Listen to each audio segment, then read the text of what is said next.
boa noite. Eu continuo me chamando José Edson. Muito feliz de estar aqui com vocês, né, nessa quarta-feira, nesse cenário diferente, aberto. Eu vim ali caminhando dizendo assim: ô Deus, o Senhor tem cada lugarzinho aqui nessa propriedade, né? Que Deus usa para a gente adorar, para a gente aprender do Senhor, abrir a palavra, compartilhar uns com os outros, com a comunidade, enfim. Um espaço aberto para edificação das nossas vidas. E hoje nós vamos estar continuando a falar, né, sobre essa coisa de cuidar, né? E cuidar de você mesmo, cuidar do seu corpo, cuidar da sua saúde, né? Porque Ele é quem viabiliza muito dos seus sonhos, dos planos. Não dá para você dizer que você está feliz quando você está doente, quando você está com sobrepeso, quando você está com tanta coisa na cabeça, porque você não tem cuidado de você mesmo. Então, é importante a gente estar levantando isso, porque às vezes não parece um assunto espiritual, mas é absolutamente espiritual, porque está escrito, né? A Bíblia diz assim, ó: será que vocês não sabem? Estou lendo 1 Coríntios 6. Paulo fala até assim, meio quase como Paulo fala, às vezes provocando mesmo. Será que vocês não sabem que o seu corpo é templo do Espírito Santo, que habita em vocês e lhes foi dado por Deus? Vocês entendem que cuidar do corpo, você está cuidando como mordomo, porque foi Deus que lhe deu esse corpo. E o que a Bíblia pede para cada um de nós é que a gente seja mordomo de todas as coisas, da sua casa, da sua relação com sua esposa, com os seus filhos, do seu dinheiro, do seu tempo e do seu corpo e da sua saúde. Quem melhor cuida do seu corpo é primeiramente você, depois os profissionais de saúde, seja médico, seja enfermeiro, seja fonoaudiólogo, fisioterapeuta, qualquer um que seja. Mas primeiro é você, porque Deus deu a você esse corpo, né? Então ele diz, ó: então vocês não pertencem a si mesmos, vocês foram comprados por preço. Então, cada um, homem de Deus, tem que saber cuidar do seu corpo. E eu espero que a palavra de hoje, mais uma vez, seja abençoadora, né? Para o seu coração, para o meu coração. Domingo passado, Dr. Alex Barros, que é um filho na fé dessa comunidade, como ele disse, que conheceu Jesus lá na Velha Palhoça, né? Menino simples, e partilhou conosco um tempo bom e edificante. E hoje vai estar aqui conosco o Dr. Fernando Medeiros, que também é filho na fé dessa comunidade, é cardiologista, né? E tem se especializado nessa questão do coração mais e mais, e tem cuidado também do meu coração, da minha vida. De vez em quando pega nas orelhas do velho, né? Porque tem que fazer todos os exames. Eu digo assim, quando a gente vai para médico hoje, meu amigo, antes de ir, eles pedem logo os exames. Então o camarada não chega mais lá com conversinha para mimimi, mentirinha daqui. Não, peraí, vai ver. Venha logo, traga logo os exames para eu ver se é só coisa de fariseu. Fala bonito, o queixo é bom, mas o que está escrito não é bem assim. Então, eu espero que seja desafiador, e eu já disse para vocês. E eu tive que tomar essa decisão por não ter uma boa administração do meu corpo. Eu cheguei a ter 125, 126 quilos. Quando eu penso hoje que eu tinha que carregar... Gente, um saco de cimento é um peso aí de 40 quilos na cabeça. Eu carregava todo dia. Para onde eu ia, um saco de cimento e me fazia de doido. Hein? Hoje, 84, 85. Então, eu carregava esse peso todo dia. E foi tão incrível que a primeira médica que eu fui, ela tinha filhos no colégio que eu era diretor. E aquele jeitinho feminino, mas que deu uma paulada bem no meio da testa do pastor diretor. Pastor, o senhor está com essa respiração ofegante? O senhor está com esse problemazinho de arritmia? Porque o senhor está pesado demais. Eu saí daquela consulta, entrei no carro e chorei.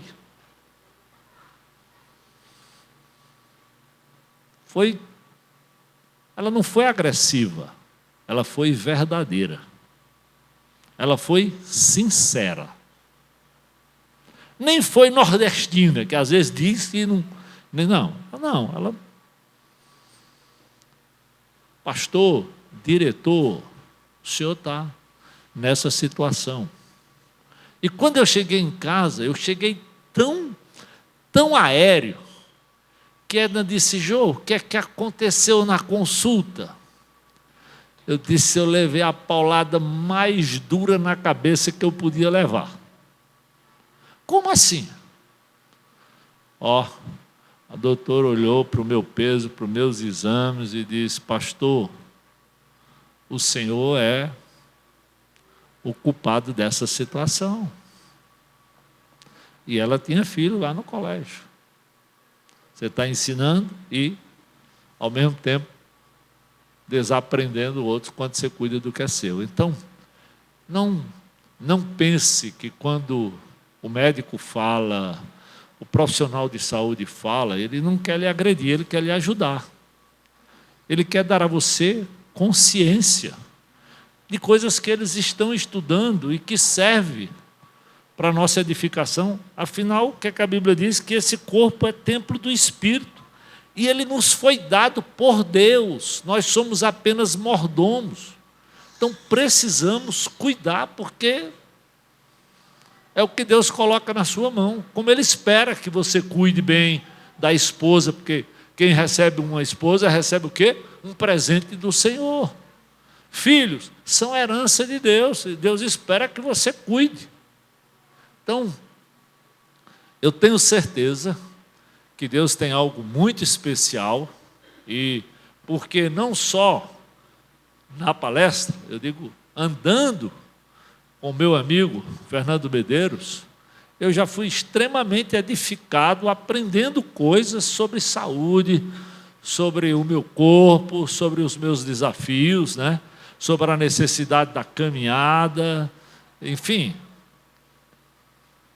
Então, tenho certeza que Deus vai ter algo especial para o seu coração, e o que eu sonho é que cada um de nós não sejamos apenas ouvintes, mas saiamos daqui com a disposição de praticar, ainda que às vezes rapaz, eu gosto tanto desse tempo. Eu era cocólatra. Eu aprendi a gostar de água, que parece que é a coisa mais deliciosa. E hoje eu digo assim, gente, não tem coisa mais deliciosa do que tomar água. E eu achava que água não tinha graça. Mas eu quero lhe dizer, quando Deus faz, é maravilhoso. Você aprende a dizer, rapaz, já era. E de verdade, faz mais de, acho que 12, 14 anos que eu não tomo Coca-Cola. E é incrível, né? Você chega, um Zé Pastor que vive fazendo casamento, primeira coisa que o cara do buffet começa a servir é: tome refrigerante. Às vezes, para você pedir um copo d'água, tem que dizer: rapaz, traz uma aguinha aqui, porque eu não estou mais tomando esse negócio, não. E fora salgadinho, né? Porque aí é... Então, até para fazer um casamento, precisava e precisa manter a disciplina no que está certo e no que está errado. Então, tenho certeza que Deus tem algo maravilhoso para você. Tenho certeza que a palavra de Deus e a vida e o conhecimento do Dr. Fernando Medeiros vai contribuir muito, né? Para a sua vida, para o seu coração, né? Ele faz parte aqui da equipe do Messejana, do coração. Então, de coração, ele entende e conhece bem, né? Então, eu vou orar, em seguida eu vou passar a palavra para ele. Senhor, muito obrigado, porque o Senhor bondosamente deixou na sua palavra instruções para as nossas vidas sobre o cuidado de nós mesmos, o cuidado desse corpo que foi o Senhor que criou, foi o Senhor que nos deu, e nós somos mordomos daquilo que recebemos do Senhor, inclusive do corpo que recebemos.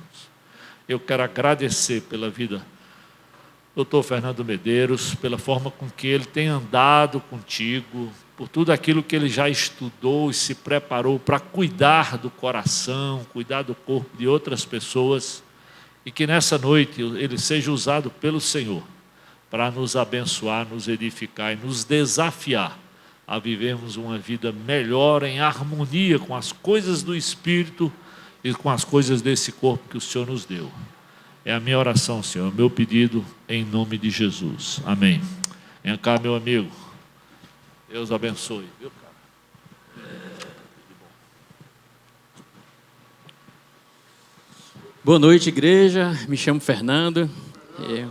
Eu gosto de dizer que o meu ponto maior de currículo, que eu sou um discípulo do Senhor Jesus, me sinto amado por Ele, né? Sou membro dessa igreja desde 2012, né? E me sinto muito privilegiado de estar aqui nesse campus, de poder falar um pouco, não só da minha vida, mas do que Deus tem me proporcionado em termos de conhecimento para poder aqui ajudar nesse contexto da gente nos cuidar, nos autocuidarmos, né? Do ponto de vista de saúde física, mental, nesse conceito de saúde, que ele é muito maior do que o físico. Eu gosto muito de chamar essa propriedade de campus, né? Porque é um dos locais onde eu mais aprendi na minha vida. E falo assim, não só do ponto de vista de autoconhecimento, como de sabedoria, né? A gente tem um entendimento que o conhecimento às vezes é lido do livro, mas a sabedoria que faz toda a diferença na nossa vida, nas nossas tomadas de decisões, eu aprendi aqui nessa igreja, caminhando com homens muito sábios, gigantes espirituais, que trouxeram muita sabedoria. Eu gosto de falar aqui que o pastor Zé Edson é meu pai espiritual, que me ensinou a caminhar nos caminhos do Senhor, me apresentando a palavra e me apontando para o Senhor Jesus, né?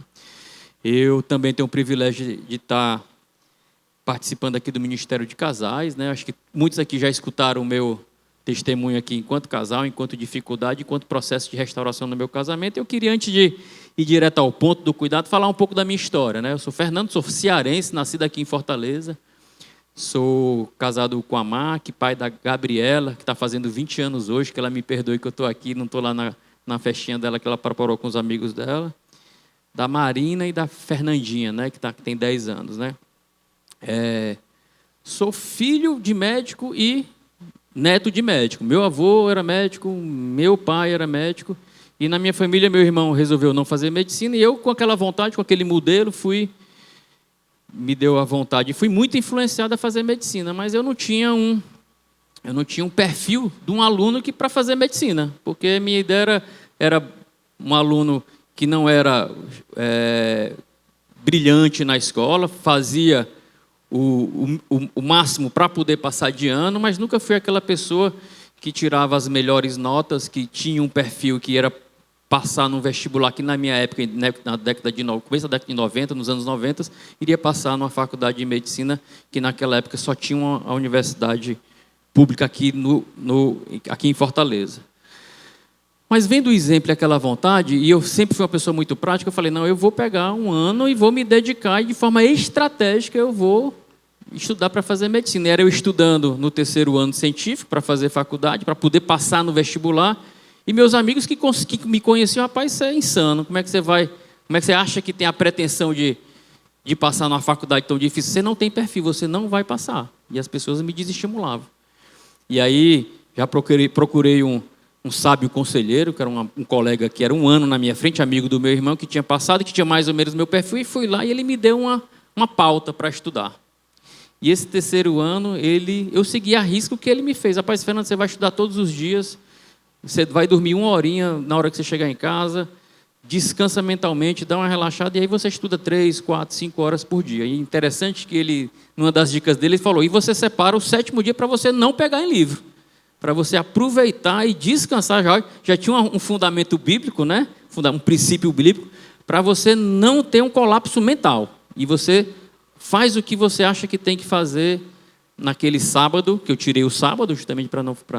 E vai aproveitar, e vai sair. Na época eu não caminhava com o Senhor, e o sábado aproveitava para fazer farra mesmo, né? E fazer coisas não como um dia dedicado ao Senhor, né? Mas era um princípio de descanso. E aquele conhecimento e aquelas dicas, e muita obstinação, e estratégia e foco, acabou que realmente eu passei no vestibular de forma inusitada, surpreendente, e tive o privilégio de um dos meus colegas que veio pedir desculpa. Rapaz, eu sempre desestimulei dizendo que você não ia passar, eu estou aqui para dizer que você realmente passou, e estou aqui para lhe dar o parabéns. E eu vi, poxa, olha só como as coisas são interessantes, né? No momento estratégico, eu resolvi fazer faculdade de medicina e consegui passar nessa primeira peneira. Entrei na faculdade e voltei para o modo operante anterior. O que é que eu tenho que fazer aqui na faculdade para gastar menos energia e também usar a faculdade como uma projeção para entrar no mercado de trabalho. Então, na faculdade, eu tive a cautela de não perder nenhuma cadeira, mas também não fui nenhum aluno brilhante. Fui um aluno... Lá a gente na faculdade tem um índice de rendimento acadêmico, né? E as pessoas brigam porque viram capital dentro do mundo acadêmico, quem vai atingir o maior índice. Eu falei, não, eu quero estar na média, não quero ser o primeiro, porque você gasta muita energia, e não quero gastar essa energia, não estava com disposição, mas também não quero ficar atrasado na faculdade para não demorar mais do que os 6 anos ali da formação de um médico.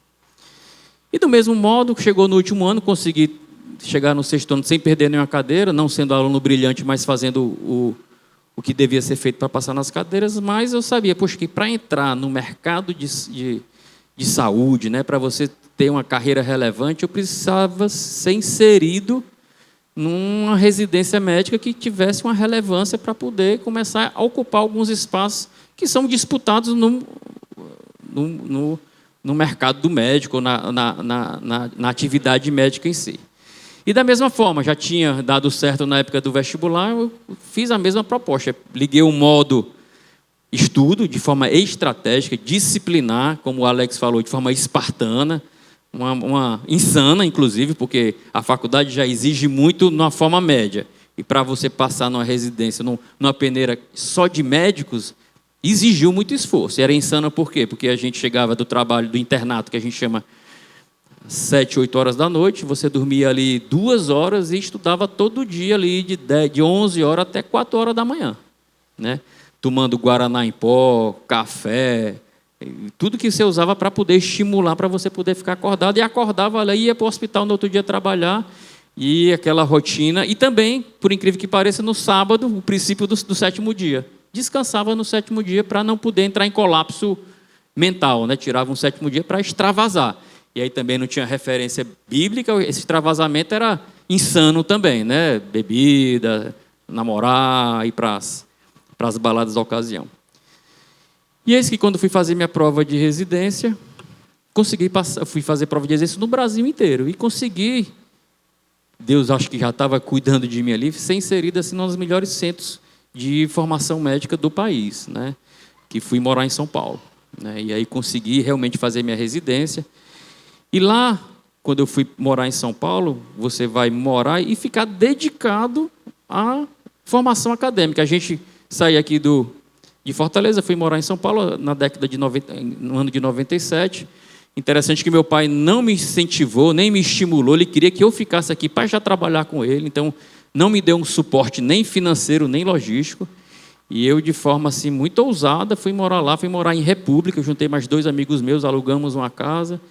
E você vivia o hospital de forma muito intensa. E assim, na minha época, a residência médica, hoje em dia tem toda uma regulação para a saúde do residente.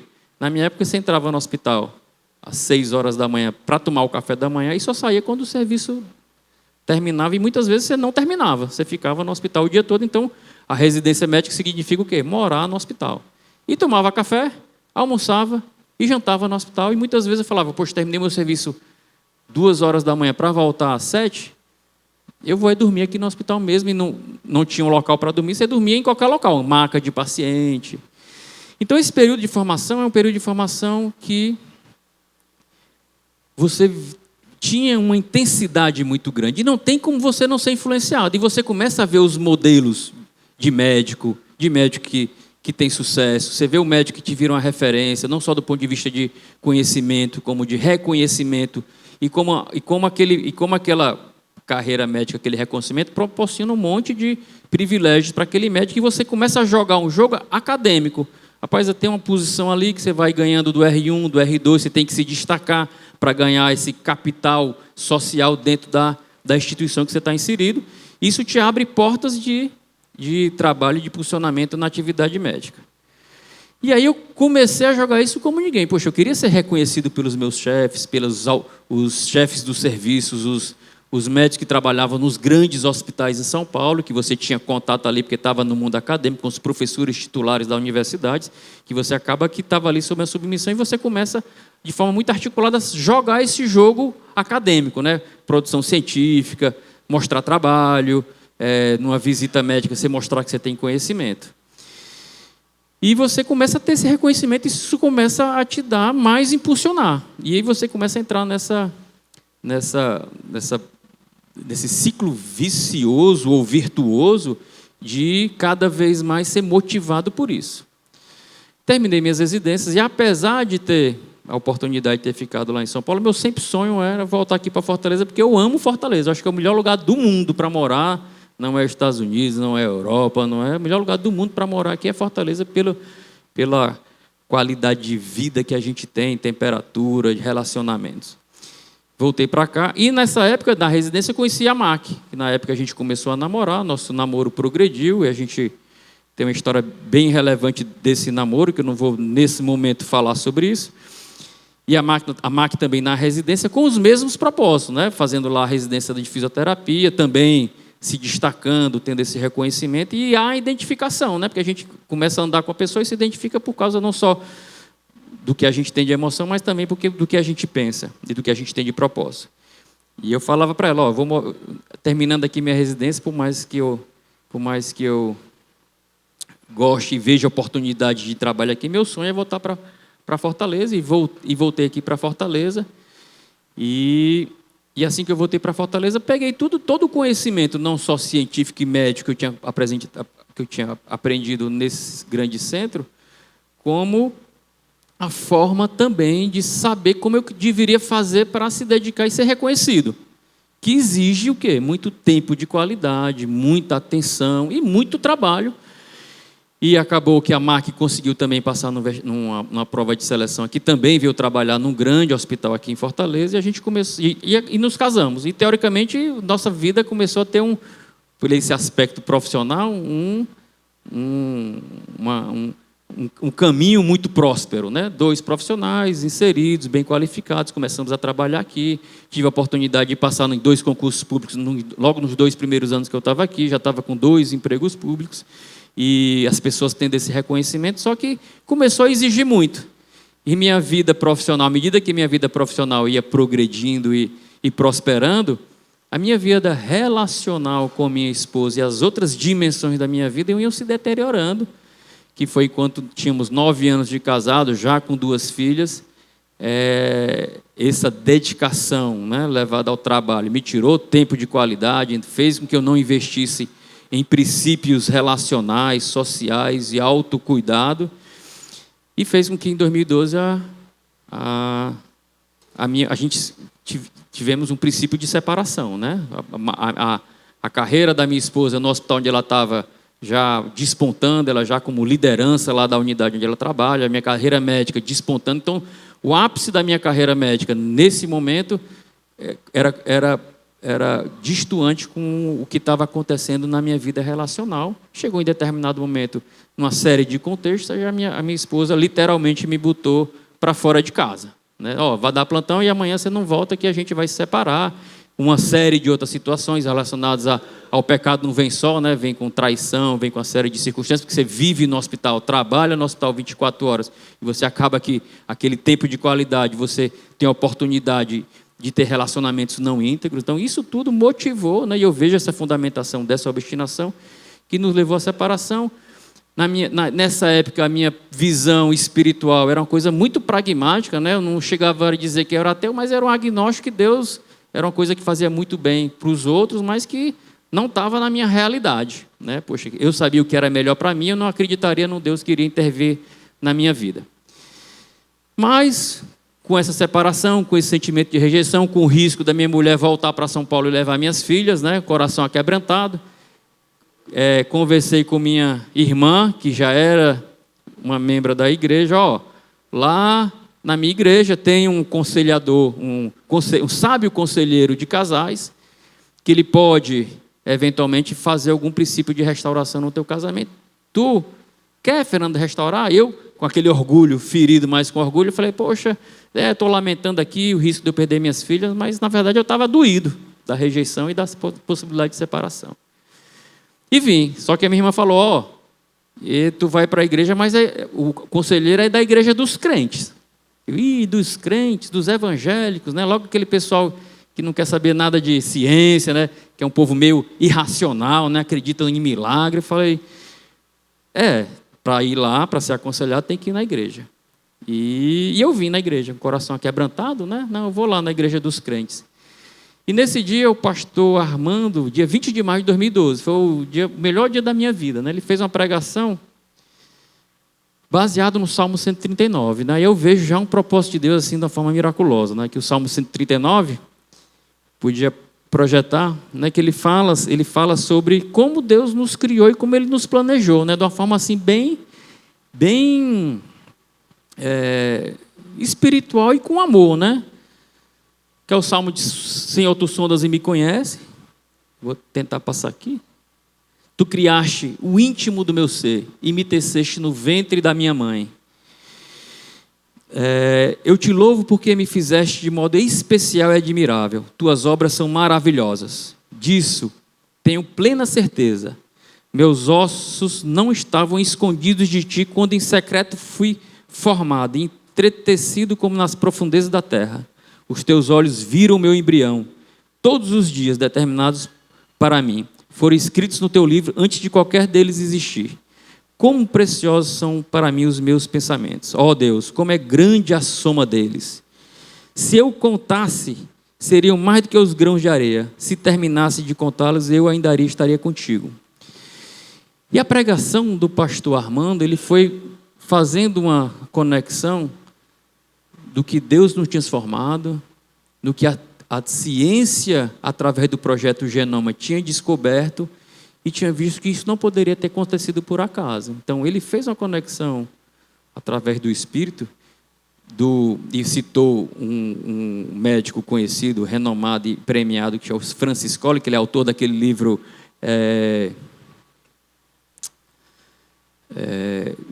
que a base do design inteligente, que agora me fugiu o nome do livro, mas que faz a conexão do projeto Genoma, que era esse autor era um ateu, não acreditava, e na hora que ele concluiu o projeto Genoma, ele concluiu que aquilo não poderia ter acontecido pelo acaso, que aquilo não poderia ter acontecido só por um acidente biológico, por uma teoria de criação, de evolução das espécies, ou de criação espontânea, que houve uma intervenção divina para, a partir do modelo genético de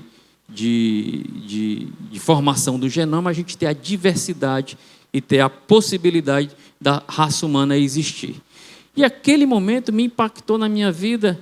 E até hoje, né, tem impactado na minha vida e trazido à minha mente, que desceu para o meu coração, a perspectiva de um Deus criador que cuida de mim todos os dias, que produziu cada molécula do meu organismo, baseado no mapeamento genético, que tem um plano, que teve um plano de eternidade para a minha vida, né, e que fez também um plano, entendeu, me deu um plano de eternidade, me deu a possibilidade de escolher a vida que eu quero viver, e aí a gente cai, mas tem também um plano de restauração. E nessa minha caminhada, eu tive exatamente essa perspectiva que o pastor Zé Edson falou aqui mais cedo, que é a perspectiva da integridade. Então, um homem que busca integridade, uma mulher que busca integridade, né, o conceito de integridade para mim é o conceito que você tem que se dedicar a Deus por inteiro. Então, você tem que consagrar a Deus a sua mente, o seu coração, a sua esposa, seus filhos, sua casa, seu patrimônio, a sua vida financeira e o cuidado do seu corpo, entendendo que a gente é mordomo de tudo isso, né? Hoje em dia eu troquei a palavra de mordomo por governança. A gente tem que fazer a governança de todas essas dimensões da nossa vida.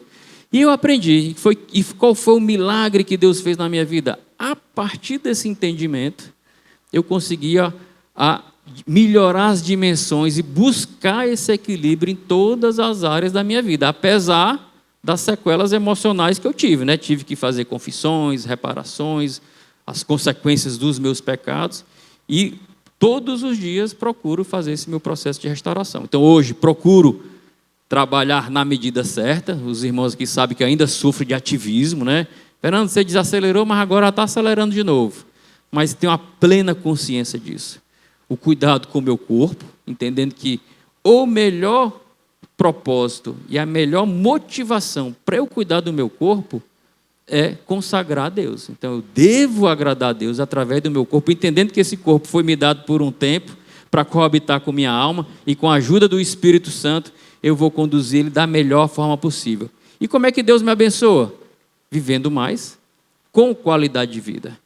Então, a despeito da queda, a despeito do que vai acontecer com o meu corpo, eu vou cuidar da minha vida para ter um corpo saudável, para agradar a Deus. Vou viver mais, vou viver melhor, com qualidade de vida. A minha vida, vou ter uma estética, um padrão de estética mais agradável, né?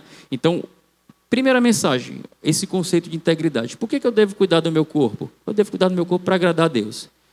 Entendendo que o objetivo primário seria esse, e os objetivos secundários. Vou viver mais, essa minha plataforma do meu corpo coabitado com a minha alma, através do meu espírito, eu vou poder utilizar mais para o reino. E é uma excelente motivação, é um excelente propósito.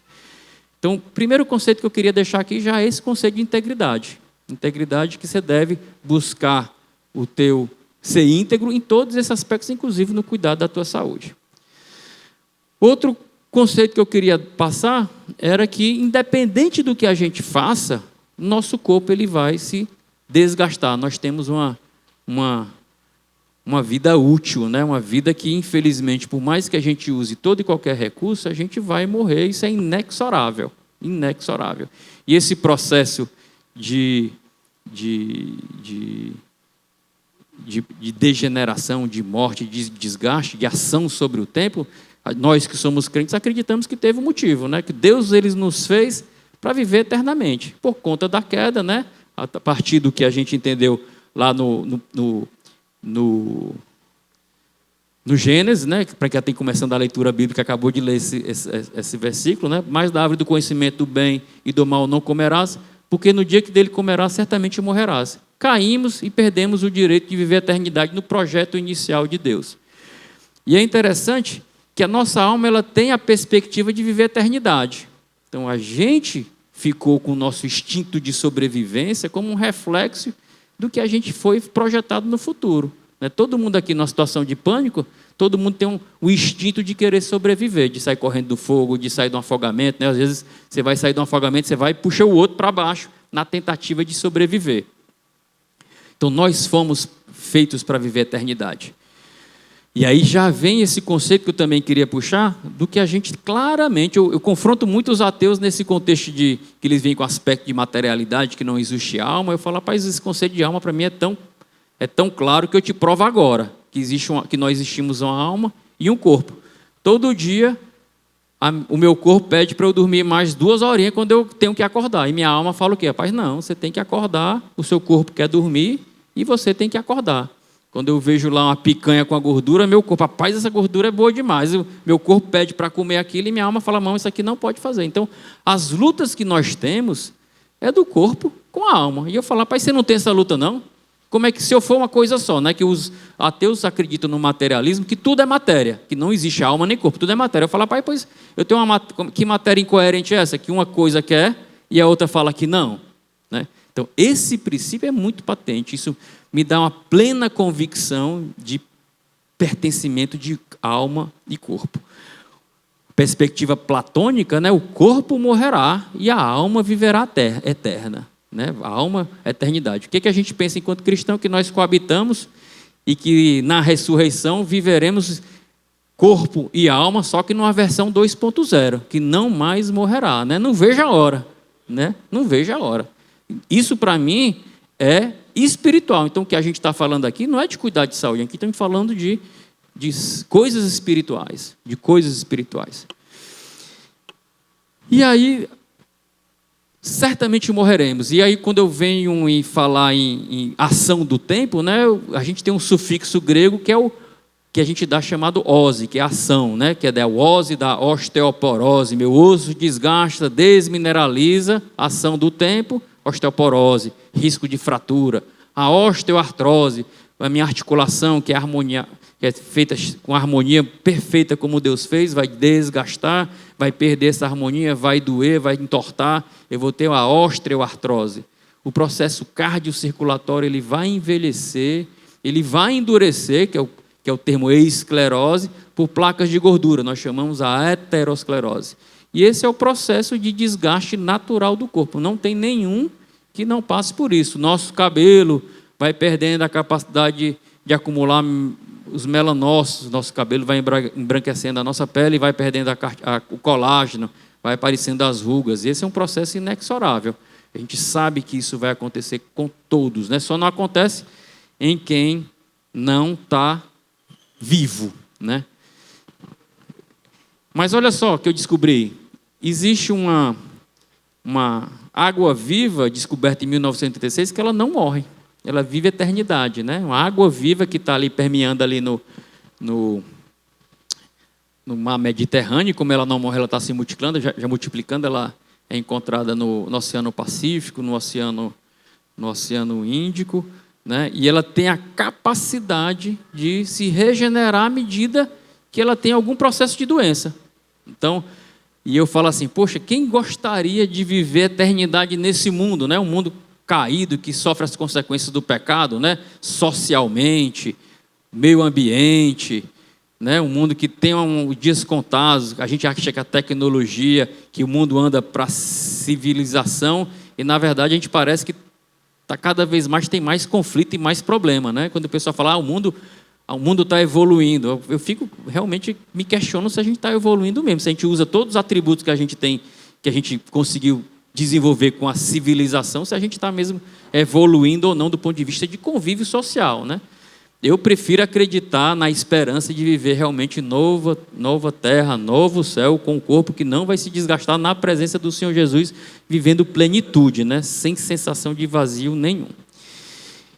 E essa é a água viva, né? Essa água viva, ela existe, ela intriga demais os cientistas, porque a gente está buscando, todo mundo quer essa pílulazinha para não morrer, né? Todo mundo existe a indústria de viver a eternidade, e o que é bom, né? Não é uma eternidade, não é uma vida eterna que vai envelhecendo, não. É uma eternidade que tem a capacidade de se rejuvenescer. Olha só, em determinado momento, estou ali com 70, 75 anos, eu tenho a capacidade de voltar a ter meus 20, 30, né? Isso, teoricamente, é uma ambição. A gente poderia fazer essa reflexão em determinado momento. Será que vale a pena viver realmente de forma presencial nesse mundo, né? E aí, eu prefiro viver em outro mundo na presença do Senhor Jesus, num corpo que não envelhece. E aí eu vou entrar mais na área mais específica, né, do que a gente entende de imortalidade. Então, a responsabilidade da medicina, da saúde, é a gente honrar o nosso corpo e nos cuidarmos das causas evitáveis. E qual é a principal causa de morte no mundo, né? Primeira coisa, a medicina ela vem como uma evidência para a gente poder. A medicina ela tem entendimento do que a gente pode intervir e tem intervido de forma muito apropriada do ponto de vista de cuidado e mudança de estilo de vida e impacto com políticas de saúde que trazem um grande benefício para a população. Eu trouxe um mapa aqui da expectativa de vida, do mais recente que eu pude puxar da Organização Mundial de Saúde. Então, a gente, teoricamente, tem uma perspectiva de envelhecimento cada vez melhor. Há 20 anos atrás, a gente encontrava aqui, era raro a gente encontrar uma pessoa que chegava aos 80 anos inteirona. Eu tinha essa perspectiva, né? Eu trabalho fazendo cateterismo, eu falei, rapaz, na minha estratégia, quando eu chegar aqui, eu não vou fazer cateterismo em pessoas acima de 80 anos, não, porque são pessoas muito frágeis, e eu não quero ter complicações iniciais. E assim, a maioria a gente fazia em torno de 50, 60 anos. Hoje em dia, 80% dos meus pacientes têm 80 anos e chegam aos 80 anos muito bem. Eu pedi permissão aqui para falar do tio Amarílio com ele. O tio Amarílio tem 83 anos aqui, está voando, está um aço. Isso não é por acaso, porque a gente vem com política de saúde pública que traz impacto e vem mudando, né? E vem mudando isso. As pessoas estão chegando mais idade e melhor, né? A gente observa que no Brasil, vem acompanhando as políticas de saúde pública no Brasil, elas são bem efetivas. Aqui no Brasil a gente está melhorando muito. Você vê na época quando a gente não tinha política de saúde pública nenhuma, a nossa perspectiva de vida sempre foi muito aquém dos países desenvolvidos. Hoje em dia, a gente já com políticas de saúde mais eficientes, a gente conseguiu ter uma capacidade, uma longevidade maior. E observe que sempre mantém que a mulher sempre vive mais do que os homens, né? Isso é uma coisa... E aí tem vários memes, né? Porque que o homem morre mais, que o homem é muito displicente, né? A mulher é mais organizada, de uma forma geral, obviamente. Em 2024, em 2022, a gente tem essas causas de mortalidades anuais, e assim, o que desponta? A causa principal de mortalidade no mundo e no Brasil são as doenças chamadas cardiovasculares, doenças crônicas, chefiadas pelas doenças do coração e por outras doenças cardiovasculares, mas também associada com esse processo que eu falei de aterosclerose. Doenças cerebrovasculares, que também é a doença cerebral, mas que também são propiciadas pelo processo aterosclerótico que acontece nos vasos que irrigam o cérebro. Pode passar, já falei da água viva, né? E aí, o que a medicina tem para oferecer? A medicina tem para oferecer 3 perspectivas. A prevenção da doença, para a gente não ter que tratar. Uma vez a doença estabelecida, o tratamento.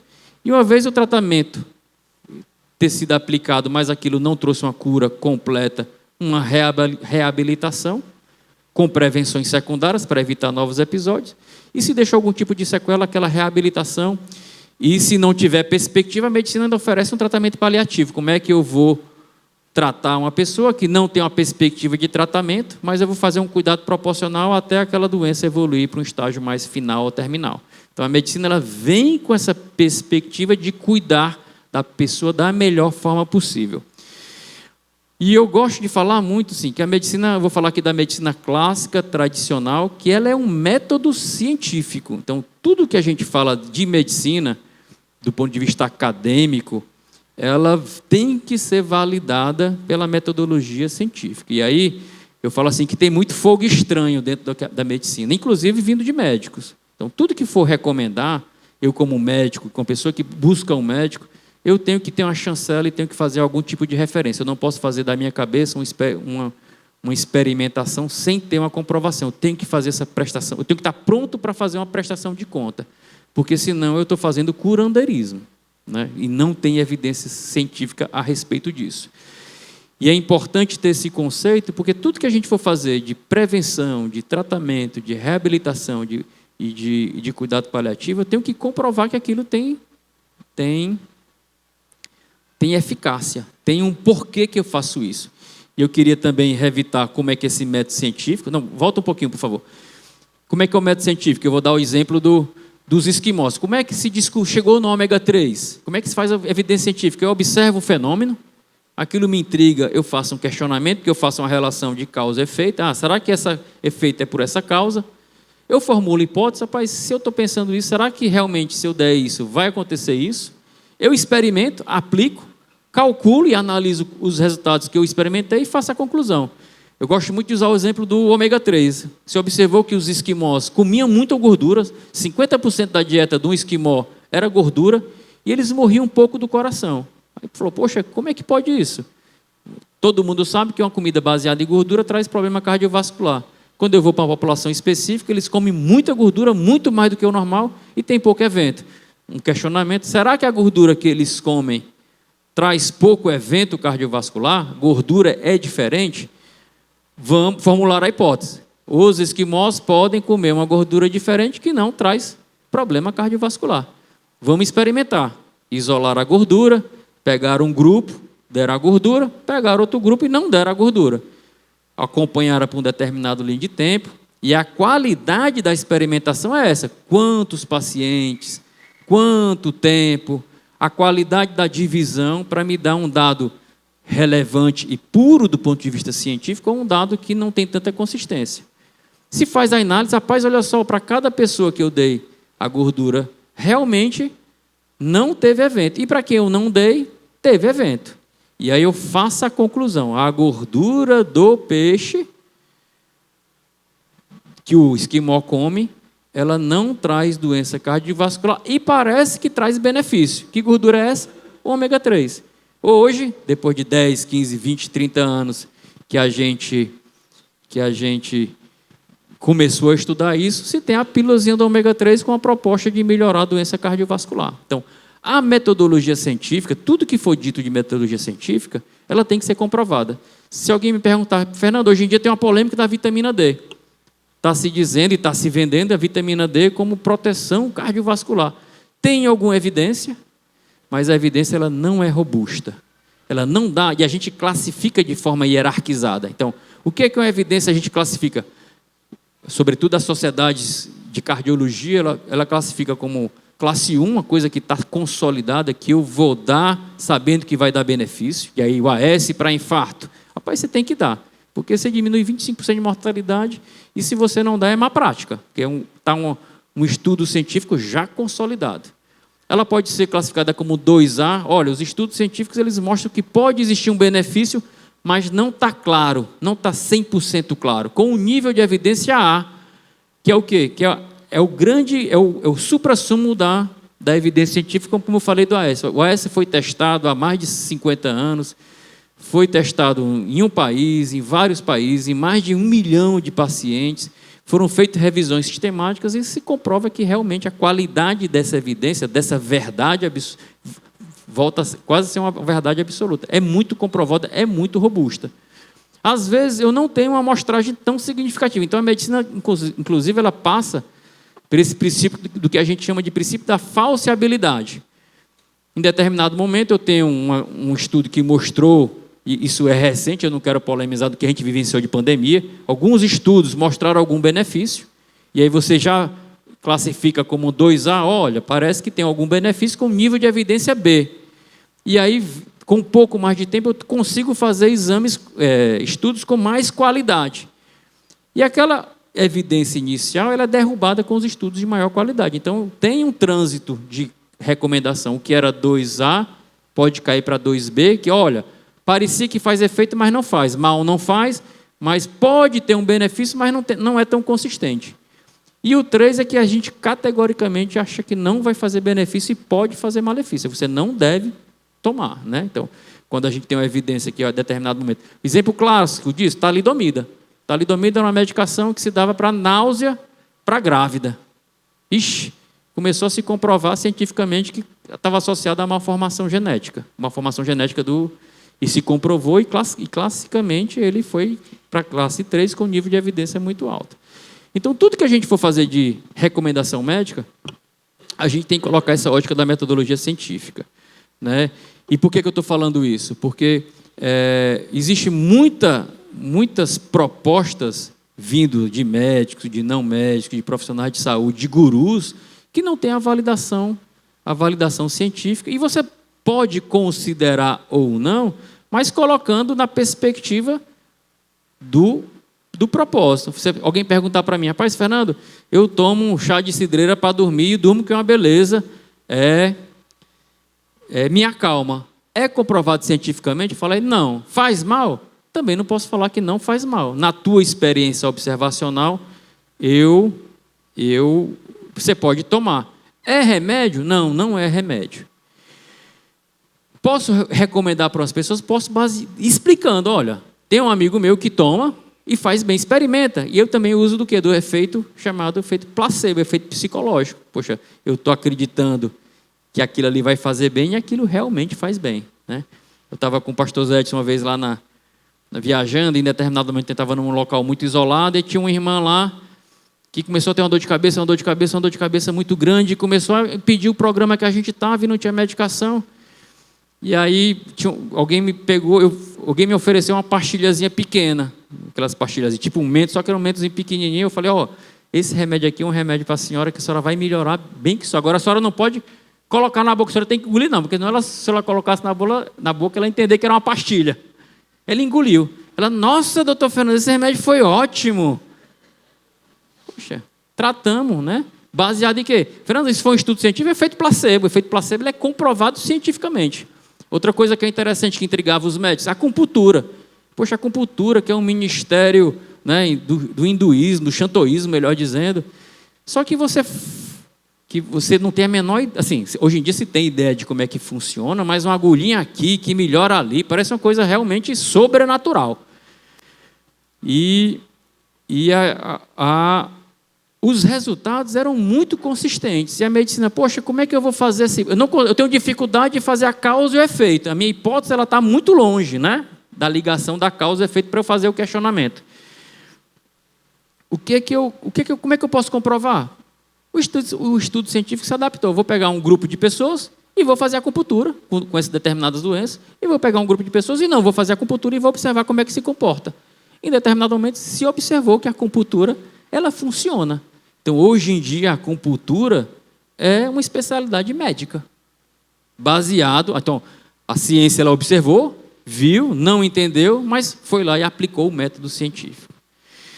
E a gente tem que ter essa cautela, né, do que, voltando ao primeiro ponto que a gente chamou, por que eu quero cuidar da minha saúde? É para um ponto de vista estético, a gente vive muito essa questão da imagem, né? Então a gente vê essa loucura de pessoas que fazem cirurgia plástica, querem ter um modelo estético, né?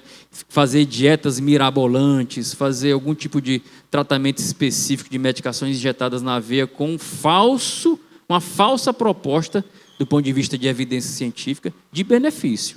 Isso é vendido, isso é entregue, isso é customizado, né? Tem um estereótipo do doutor e da pessoa que faz isso, e a pessoa ali está sendo submetida a um tipo de proposta de tratamento que não tem eficácia, e o que é mais arriscado, que pode fazer mal, inclusive, né? Então, a gente entende que a medicina clássica e tradicional ela tem esse aspecto de ter essa checagem científica. E a gente agora pode falar do que entendemos de aterosclerose, né? Então, na década de 70, a aterosclerose é uma doença que é o envelhecimento do vaso, que é o que a gente tem de melhor de proposta de mudança de estilo de vida para evitar de infartar e de ter um AVC. Então, quando a gente está entendendo que eu quero ter um estilo de vida saudável, está alinhado com uma proposta de prevenção primária, eu vou fazer toda uma mudança de estilo, comportamentos, assumir hábitos, entendendo que isso comprovadamente vai diminuir a possibilidade de ter um evento cardiovascular. O que é a aterosclerose? À medida que o nosso vaso vai envelhecendo, eu tenho a primeira camada do vaso. Esse vaso, independente dos fatores de risco, ele vai produzindo uma camada de gordura que está ali exemplificado naquele... Aquilo ali é como se eu pegasse um vaso e cortasse ele no comprimento e depois transversalmente, né? E você vê a progressão, né? A progressão da placa até no último desenhozinho ali do vaso cortado, ela tem uma placa de gordura bem relevante e vocês percebem que tem um coágulo, um trombo ali. Ela cresce tanto que ela se rompe e essa ruptura dessa placa propicia a oclusão do vaso com o comprometimento daquele órgão que estava sendo irrigado para o vaso. Então, imagina que eu pego um barbante bem apertado aqui na ponta do meu dedo, eu tenho um comprometimento da circulação da ponta do meu dedo, na hora ele fica roxo, ele está sofrendo por falta de oxigenação. Se eu não soltar esse barbante, o que é que vai acontecer com o meu dedo? Ele vai morrer, ele vai necrosar, ele vai ser comprometido. Então, a obstrução do vaso, quando acontece no coração, ele vai causar aquela mancha preta. A mancha preta ali, do primeiro angina, o que é? É o coração roxo sofrendo da falta de circulação por alguma obstrução que está impedindo o fluxo. Se eu não solto, aquilo necrosa. Fica que nem um umbigo de uma criança, né? Quando a gente liga ali para aquilo necrosar e depois cair, né? Quando eu tenho um acometimento difuso, meu coração ele tem um impedimento de função. Então, meu coração ele funciona como uma bomba que bombeia normalmente 3,5 litros de sangue a cada minuto. Se eu tenho insuficiência cardíaca, eu não consigo atingir essa performance de bomba. A gente considera que uma pessoa que tem uma dificuldade de bombear menos que 1,8 litros por minuto, ela tem o que a gente chama de insuficiência cardíaca. Insuficiência da função de bomba, de bombear sangue. Quando é no cérebro, eu tenho um AVC. Eu comprometi um vaso que irrigava determinada região do meu cérebro, dependendo da região, eu fico paralisado. Então, a paralisia é no braço, mas porque o comando aqui em cima do cérebro foi afetado. Eu posso ter a insuficiência renal quando eu tenho um acometimento do vaso que irriga o rim, e posso ter o que a gente chama de periférico, quando eu tenho uma obstrução dos vasos que irrigam a perna, eu tenho uma dificuldade de caminhar, ou uma lesão, a gente vê aquele paciente amputado, sem os dedinhos, né? Aquilo ali provavelmente foi uma situação de acometimento cardiovascular. É interessante que esse conceito a gente tem desde antes de 1900. Em 1800 a gente já se observou essa relação da presença de gordura nos vasos e as manifestações cardiovasculares. Na década de 70, que foi a época que eu nasci, os homens morriam aos 55 anos de infarto. E as mulheres aos 60 anos. Na época, as mulheres entravam na menopausa com 60 anos e se observava o fator protetor do quê? Dos hormônios femininos. O que é que a gente fez há 20, 30 anos atrás? A gente fez a hipótese. Poxa, será que se eu fizer tratamento da menopausa, será que eu vou manter esse benefício? Porque quando a mulher entrava na menopausa, ela atingia a mesma incidência de infarto do homem. O que é que o pessoal fez da hipótese? Né? Poxa, se o hormônio protege enquanto está com o ciclo, quando está ovulando, será que se eu manter isso, será que a gente não consegue prevenir? Em determinado momento tinha algum tipo de evidência, nós cardiologistas recomendávamos reposição hormonal quando vieram as revisões sistemáticas e falaram, não, reposição hormonal em mulher não traz benefício, pode trazer malefício e pode aumentar a incidência de câncer de mama e de endométrio. Então, hoje em dia, cardiologistas, nós não recomendamos a reposição hormonal como uma terapia de proteção cardiovascular. Não recomendamos, né? Ela é recomendada para tratamentos específicos de sintomas relacionados à menopausa. E nessa década de 70, quando a gente descobriu essa relação, foi mais ou menos quando a gente estabeleceu os fatores de risco. Nessa mesma época, se começou a fazer, nas necrópsias dos soldados americanos da Guerra do Vietnã, viram que esse acúmulo de gordura começava aos 25 anos. Começou a fazer a necrópsia, você via lá, rapaz, olha aqui, que eles chamam de estrias gordurosas dentro dos vasos.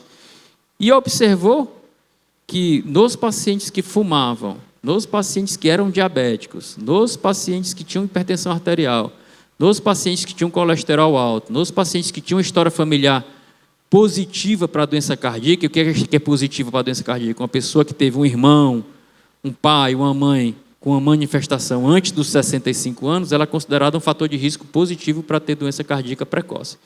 Se identificou que esses eram fatores que aceleravam. E da década de 70 para até onde a gente chegou de 2023, se fez toda uma política de identificação e de tratamento para identificar e prevenir esses fatores de risco. Então, hoje em dia, todo mundo tem uma noção de que devemos medir o nosso colesterol, a nossa pressão, de medir a nossa diabetes, da gente atentar parar de fumar.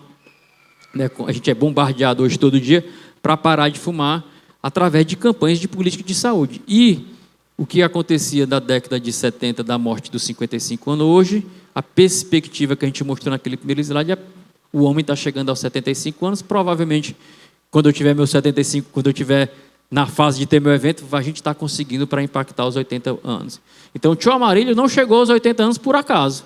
Isso foi baseado no que a medicina, no que a gente tem feito de políticas de saúde públicas efetivas para a gente fazer com que a gente viva mais e tenha uma qualidade de vida melhor.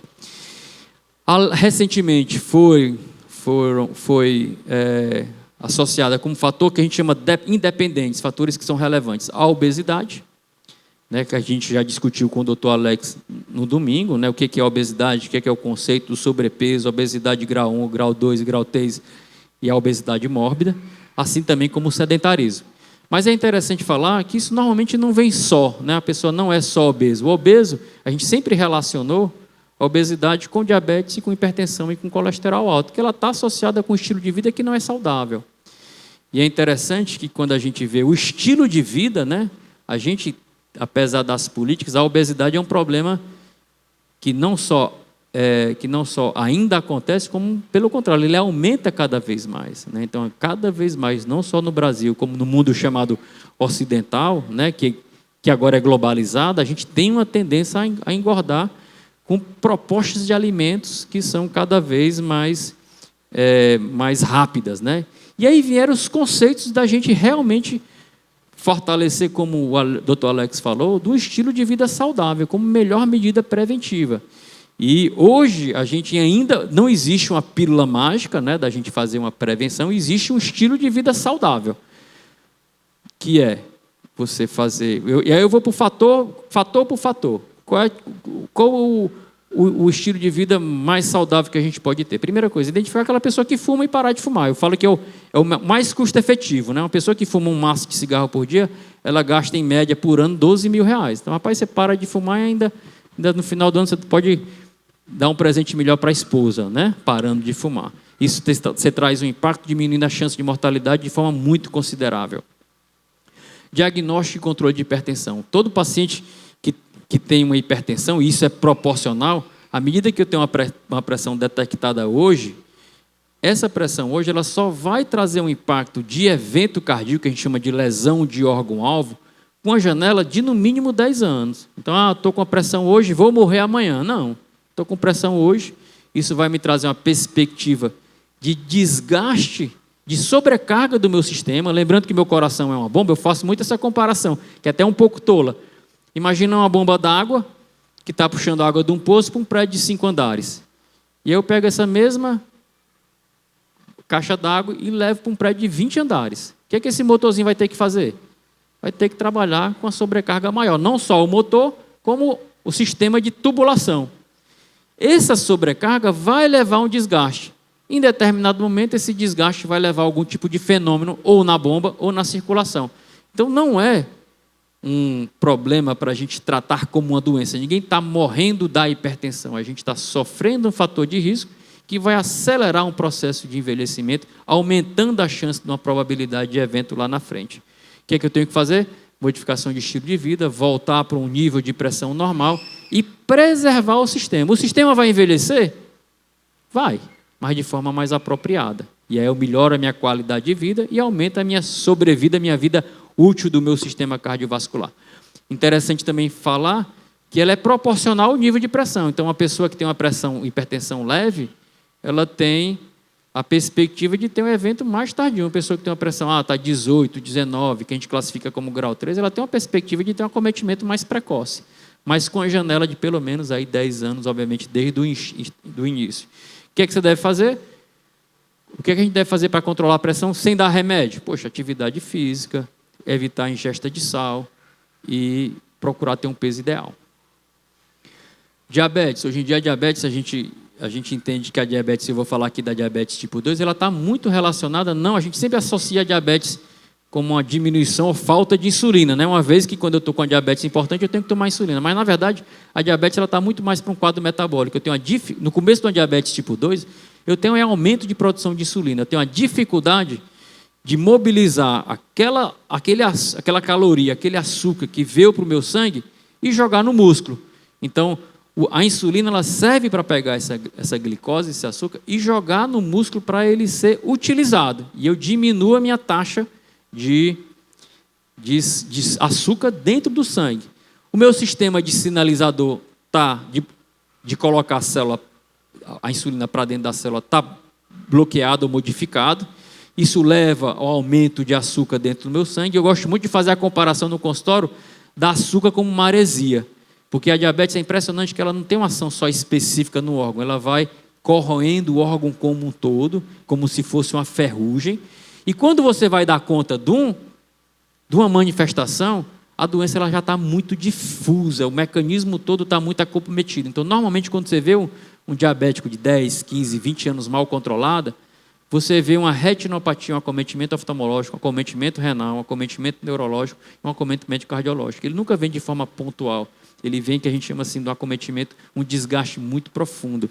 E da mesma forma, com um legado de tempo de pelo menos 20 anos. A diabetes ela é um pouco frustrante, porque mais quando a gente controla, eu não consigo tirar a profundidade do acometimento geral. Quando a gente vê um cateterismo de um paciente que é diabético, a gente fala, parece um rosário, né? Todo cheio de lesões, né?